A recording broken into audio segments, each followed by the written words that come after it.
Welcome to शाश्वत आयुर्वेदा। कल हमने गुण देखे थे। अब इसके बाद हम देखते हैं कर्म। कर्म में प्रयत्न आदि के द्वारा की गई चेष्टा को ही कर्म कहते हैं।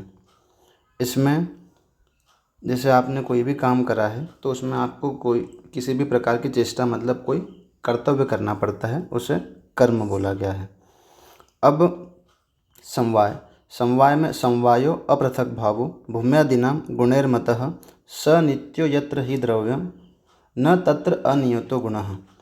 तो जो समवाय है इसमें अपृथक भाव संबंध होता है। अपृथक भाव संबंध किसका? तो गुण का द्रव्य से अपृथक भाव संबंध, मतलब द्रव्य में गुण आश्रित रहता है, द्रव्य से आप गुण को अलग नहीं कर सकते, तो इसे अपृथक भाव संबंध मतलब आप इसे अलग नहीं कर सकते। और यह नित्य मतलब उसमें निवास ही करेगा, नित्य रहेगा उसमें द्रव्य में, अनियतो गुणः। तो ये समवाय के बारे में बताया। अब बात करते हैं द्रव्य की। तो यत्रा आश्रिता कर्म गुणाः, तो आश्रित हैं कौन? कर्म और गुण किसके हैं? तो द्रव्य के आश्रित रहते हैं कर्म और गुण, और यही समवाय कारण भी होते हैं। तो कर्म और गुण द्रव्य के आश्रित रहते हैं, यह परिभाषा होगी द्रव्य की। अब बात करते हैं गुण की। तो गुण में समवायी तो निश्चेष्टः कारणम गुणः, तो जो गुण है वो द्रव्य में समवाय संबंध से अपना रहते हैं और उसमें किसी भी प्रकार की कोई चेष्टा नहीं करते हैं, निश्चेष्ट मतलब चेष्टा रहित रहते हैं। अब आता है कर्म। तो कर्म का लक्षण देखते हैं। तो संयोगे च विभागे च कारणम द्रव्यम आश्रितम, तो द्रव्यों में आश्रित तो हैं लेकिन वो केवल संयोग और विभाग के रूप में ही रहते हैं, मतलब आप उसका संयोग कर सकते हैं, अपना विभाग कर सकते हैं, और उसके ज़्यादा आप उसकी मतलब अपेक्षा नहीं कर सकते। कर्तव्य क्रिया कर्म कर्म न अन्यत अपेक्षते, उससे ज़्यादा कोई इसकी अपेक्षा नहीं रहती। इति युक्तम कारणम षट पदार्थम, षट पदार्थ में अपन ने पढ़ा सामान्य, विशेष, द्रव्य, गुण, कर्म और समवाय। ऐसे चरक ने 6 पदार्थ जो बताए हैं उसमें हमने पढ़ा अभी द्रव्य, गुण, कर्म, सामान्य और समवाय। अब आयुर्वेद तंत्र का प्रयोजन, आयुर्वेद तंत्र का प्रयोजन है धातु साम्य क्रिया, मतलब धातुओं को साम्य करना, यही आयुर्वेद का प्रयोजन है। यह क्वेश्चन यूपीएससी में पूछा गया है। अब है रोगों के त्रिविध कारण। रोगों के त्रिविध कारण मतलब किन 3 कारणों से रोग उत्पन्न होता है, इसे ही हम त्रिविध हेतु संग्रह भी कहते हैं। इसमें पहला है काल, दूसरा बुद्धि और तीसरा इंद्रिय अर्थ। इसे इंद्रिय अर्थ को हम असातम्य इंद्रियार्थ संयोग भी बोलते हैं, बुद्धि को हम प्रज्ञापराध भी बोलते हैं और काल को हम परिणाम बोलते हैं। अब व्याधि के 2 आश्रय होते हैं, पहला शरीर और दूसरा मन। शरीर और मन ये दोनों रोगों के आश्रय हैं तथा सुख का भी आश्रय यही मन और शरीर है। इसमें जो हमने पढ़े अभी रोगों के त्रिविध कारण, उनमें काल, बुद्धि, इंद्रिय अर्थ का समयोग, मतलब ना अति योग है, ना अयोग है, ना मिथ्या योग है, समयोग में है, तो यह सुख का कारण होता है। तो काल, बुद्धि, इंद्रिय अर्थ का संयोग सुख का कारण होता है। अब परमात्मा मतलब आत्मा के बारे में ये बताया गया है। निर्विकारः परस्तवात्मा, निर्विकार मतलब विकारों से रहित है, पर मतलब उत्तम, श्रेष्ठ के बारे में बोला गया। पर जो होता है वो श्रेष्ठ का होता है। तो श्रेष्ठ आत्मा, सत्व, सत्व मतलब मन, भूत मतलब पंच महाभूत, गुण मतलब सत्व रज तम, और इंद्रिय मतलब 10 इंद्रिय, ज्ञानेंद्रिय 5 और 5 कर्म इंद्रिय। तो ऐसे ये 10 इंद्रिय हो गई।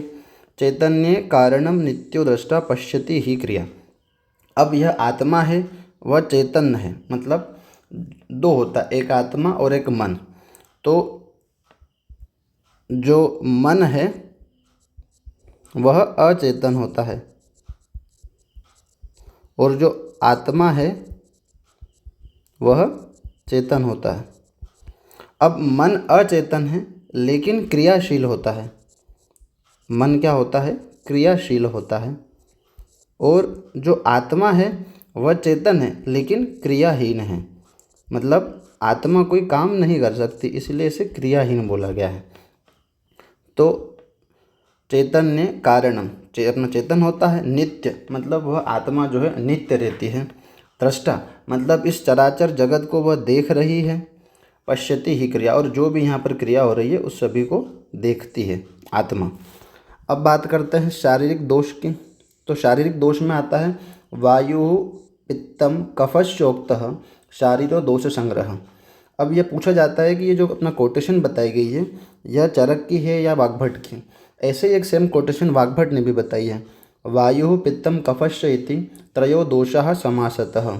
ये दोनों कोटेशन अपना पूछी जाती रेफरेंशियल लाइन के इसमें कि यह चरक के है या वाग्भट की है। फिर मानसिक दोष में मानसः पुनरुद्दिष्टो रजश्च तम एवच।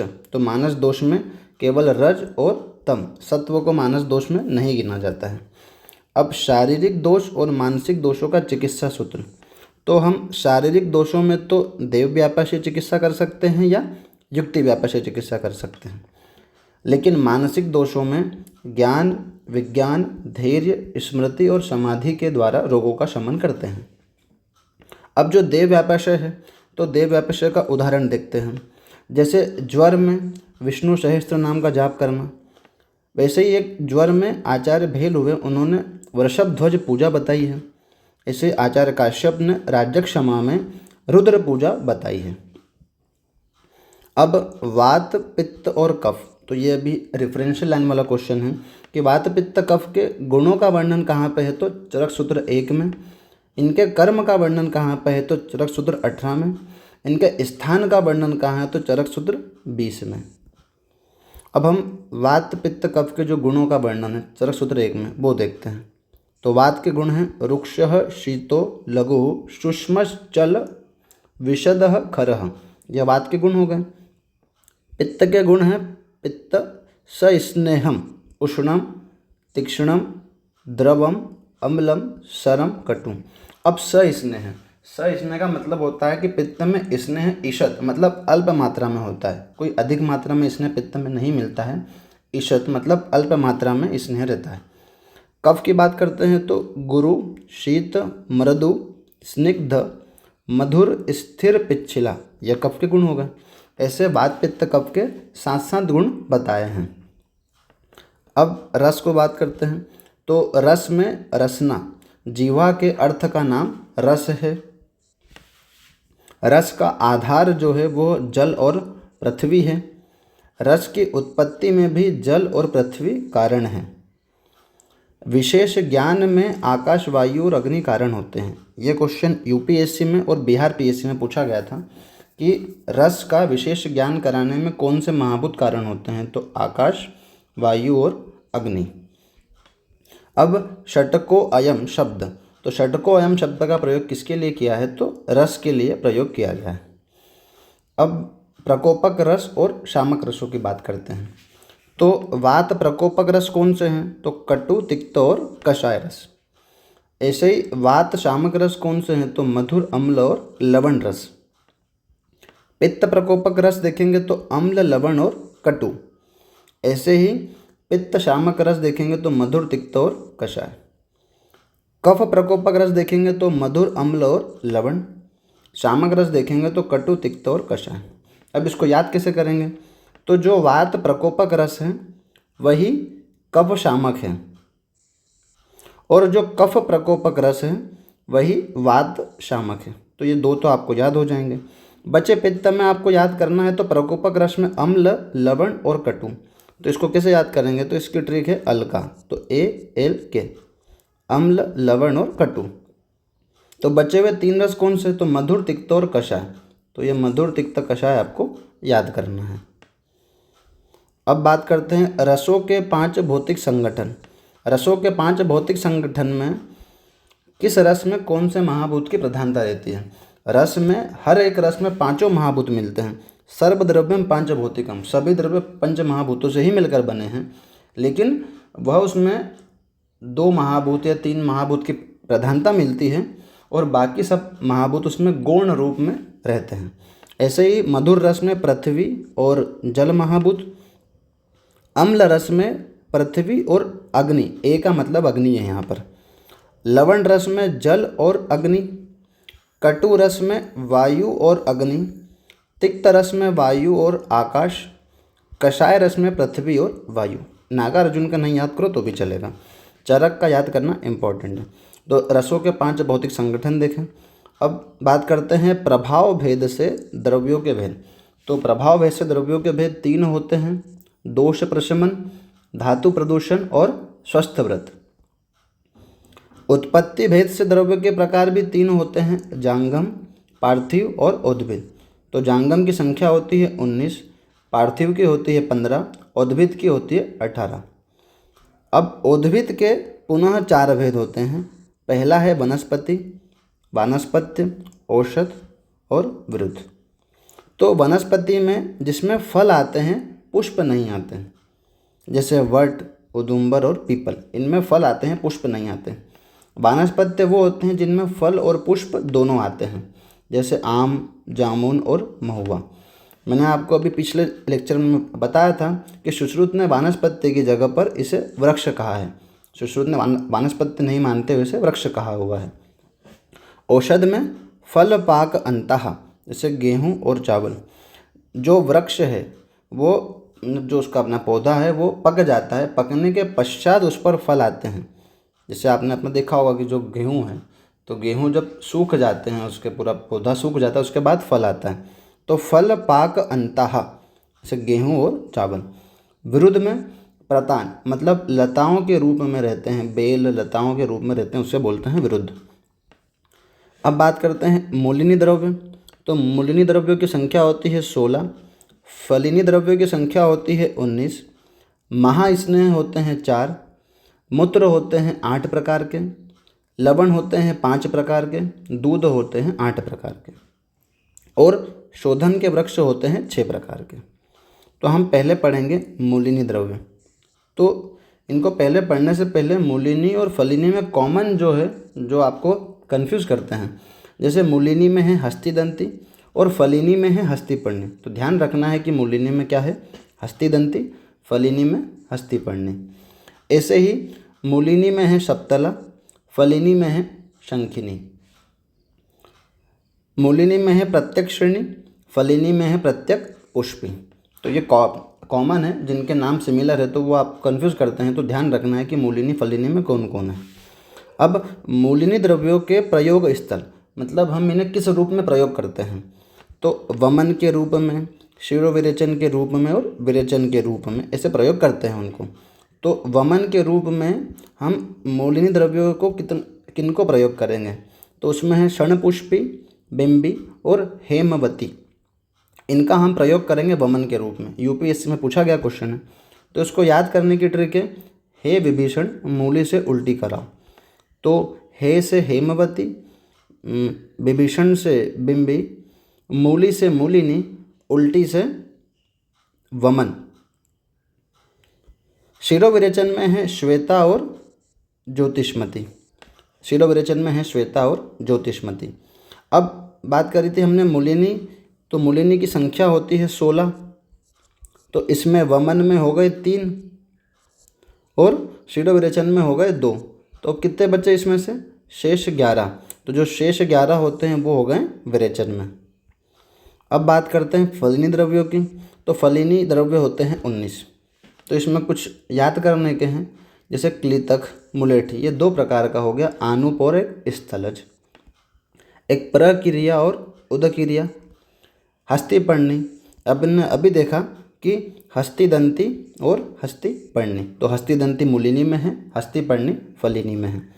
अब हस्तिपर्णी जो है शरद ऋतु की ग्रहण करते हैं, मतलब इसका ग्रहण काल बताया है शरद ऋतु। फलिनी द्रव्यों के प्रयोग स्थल, अब इन्हें कहाँ प्रयोग करना है।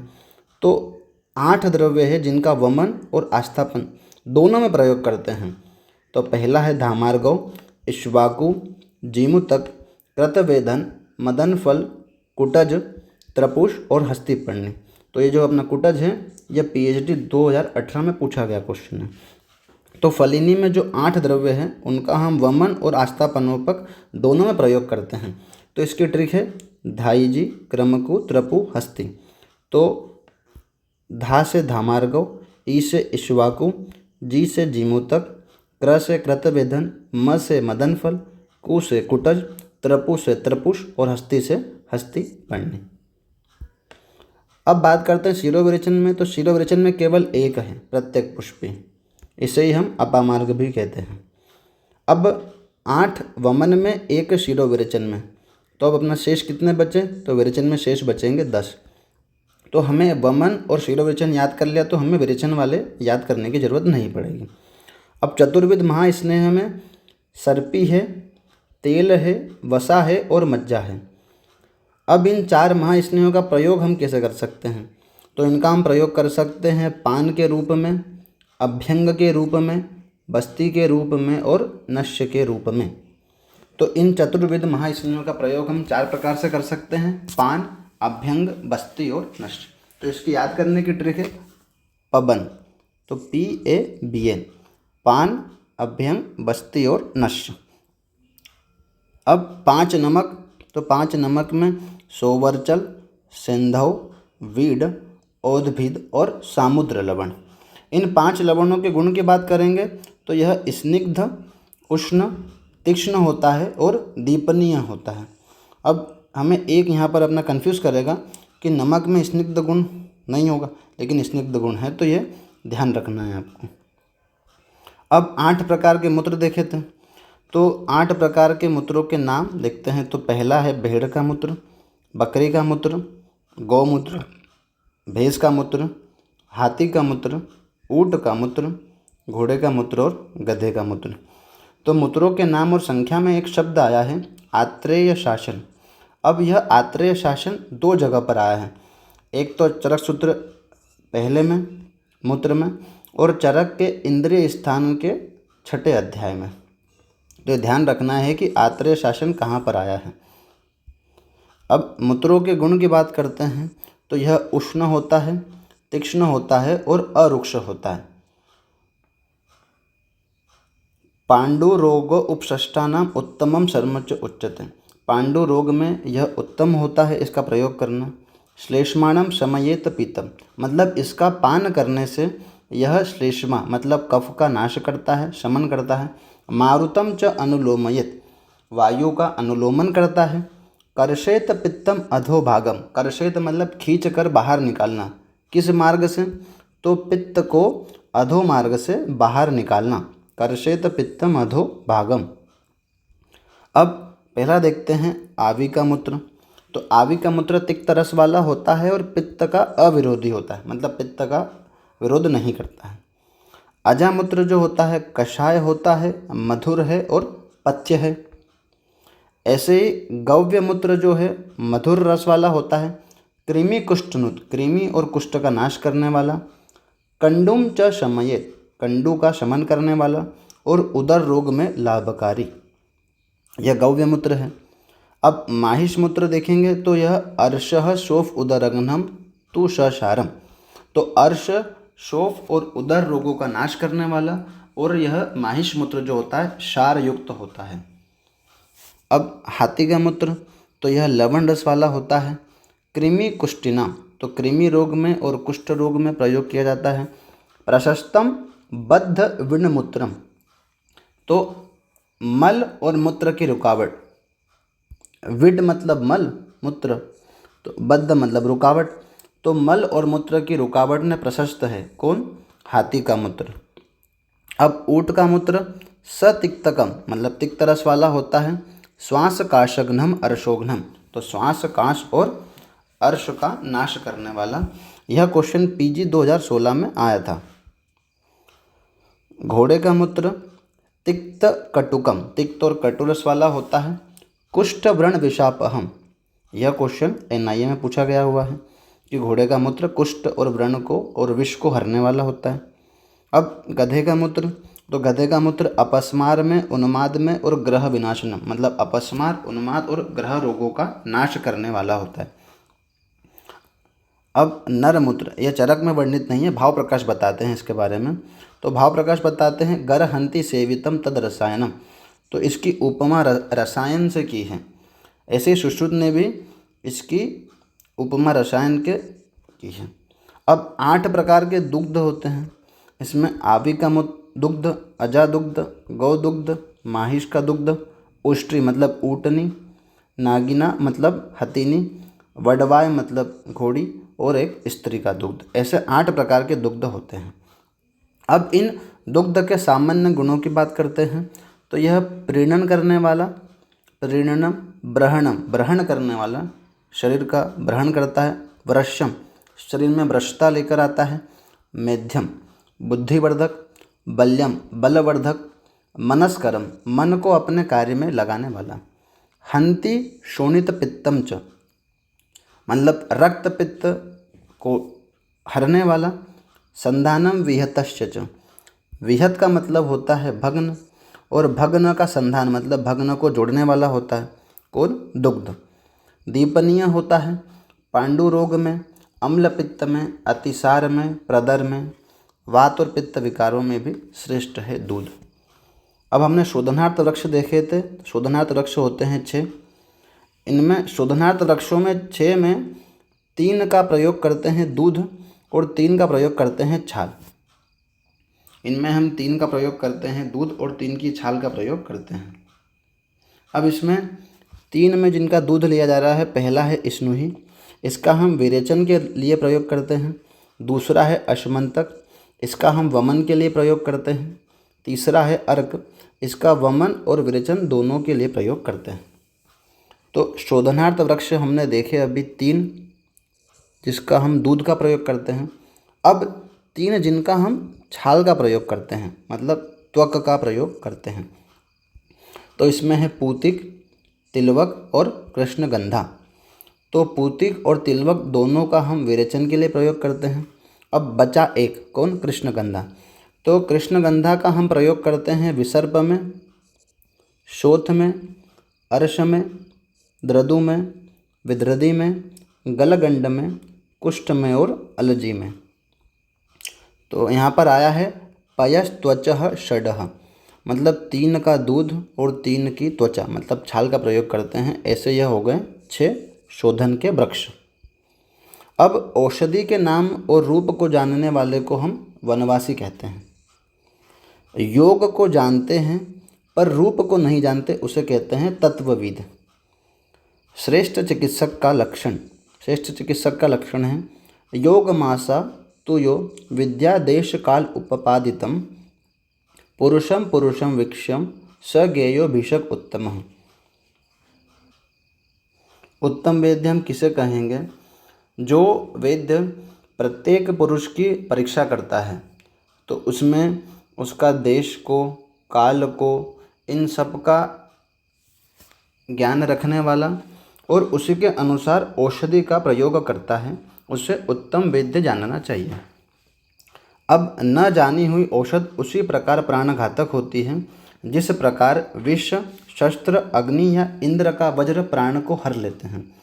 इसके विपरीत जानी हुई औषधि अमृत के समान प्राण रक्षिका होती है। मूर्ख वैद्य के लिए यहाँ पर एक शब्द आया है वासवासनी, यह मूर्ख वैद्य के लिए आया है। अब सर्प का विष खाकर अपना प्राण गंवाना या उबाले हुए ताम्र का जल पीकर अपने शरीर को नष्ट कर देना या अग्नि में तपाए हुए लोहे के गोले को खा लेना अच्छा है, पर वैद्य का वेश बनाकर रोग से पीड़ित शरण में आए हुए रोगियों से अन्न, पान, धन लेना अच्छा नहीं है। ध्यान रखना है। अब श्रेष्ठ औषध और चिकित्सक के बारे में बताया है ये श्लोक में। तदेव युक्तम भेषजम यदा रोग्याय कल्पते स च एव भेषजाम श्रेष्ठो रोगेभ्यो यह प्रमोचयेत्। तो वह औषध युक्त श्रेष्ठ है जिसका प्रयोग करने पर आरोग्य की प्राप्ति हो सके, और वही व्यक्ति वैद्यों में भी श्रेष्ठ है जो रोगियों को रोग से मुक्त कर सके। यहाँ पर आपका प्रथम अध्याय समाप्त होता है। अब हम अगले लेक्चर में देखेंगे चरक सूत्र का अध्याय 2।